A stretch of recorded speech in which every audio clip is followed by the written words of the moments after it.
الحمدللہ رب العالمین والصلاة والسلام علی رسولہ الکریم اما بعد فاعوذ باللہ من الشیطان الرجیم بسم اللہ الرحمن الرحیم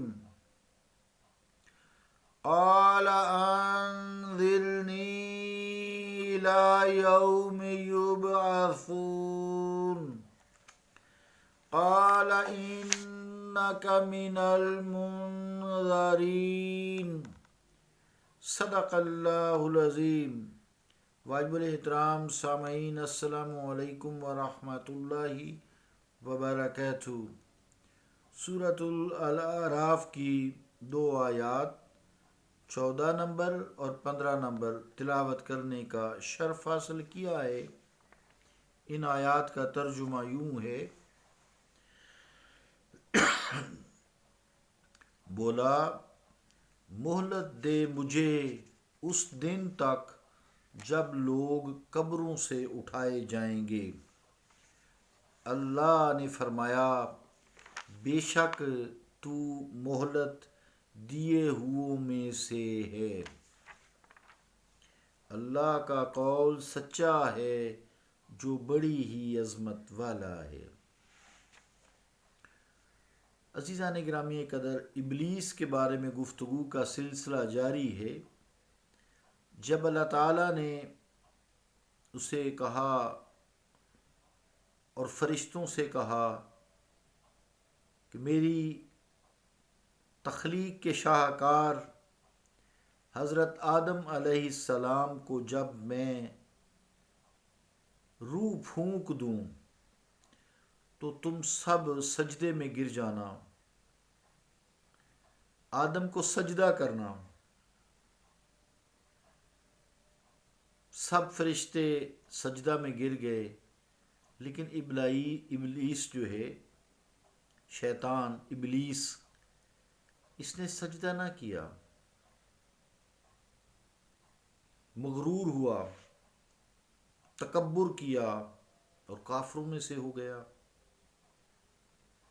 اللہ تعالیٰ نے پوچھا کہ بھئی تو نے سجدہ کیوں نہیں کیا؟ اس نے کہا کہ میں اس سے بہتر ہوں حضرت آدم علیہ السلام سے، کیونکہ میری تخلیق آگ سے ہے اور حضرت آدم کی تخلیق خاک سے ہے، اور آگ افضل ہوتی ہے خاک سے، تو یہ میں کیسے کرتا افضل ہو کر ادنا کو سجدہ کرتا؟ آ گیا تکبر۔ اللہ تعالیٰ نے فرمایا، تو یہاں سے اتر جا، جنت میری سے نکل جا،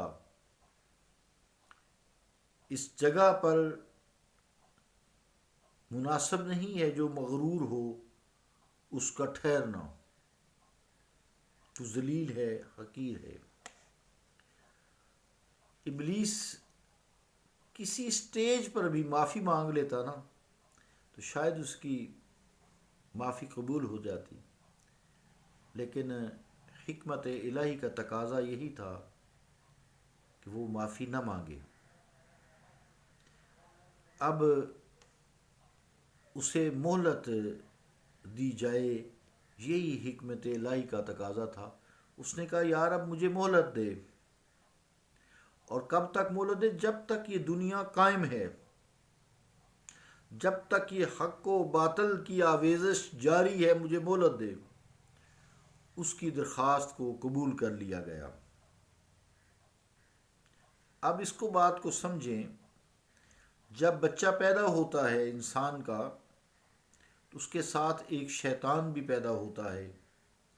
حدیثوں میں آتا ہے کہ شیطان بچے کی کوکھ میں انگلی مارتا ہے تو بچہ چیخ مارتا ہے، یہ اس کا پہلا سانس ہوتا ہے۔ تو فرسٹ کرائی of the baby is the first respiration, جو شیطان سے دلایا جاتا ہے۔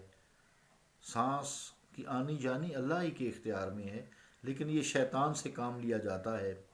پھر بچے کو صاف ستھرا کر کے اس کے کان میں اذان دی جاتی ہے، کیونکہ شیطان اذان سے بھاگتا ہے۔ پھر وہ بچے کو فردر تنگ نہیں کرتا۔ اب بچہ اپنی زندگی گزار کے بچہ جوان ہوتا ہے، بوڑھا ہوتا ہے، یا کسی وقت بھی اس دار فانی سے رخصت ہو جاتا ہے، لیکن شیطان نہیں مرتا کیونکہ اس نے مہلت لی ہوئی ہے۔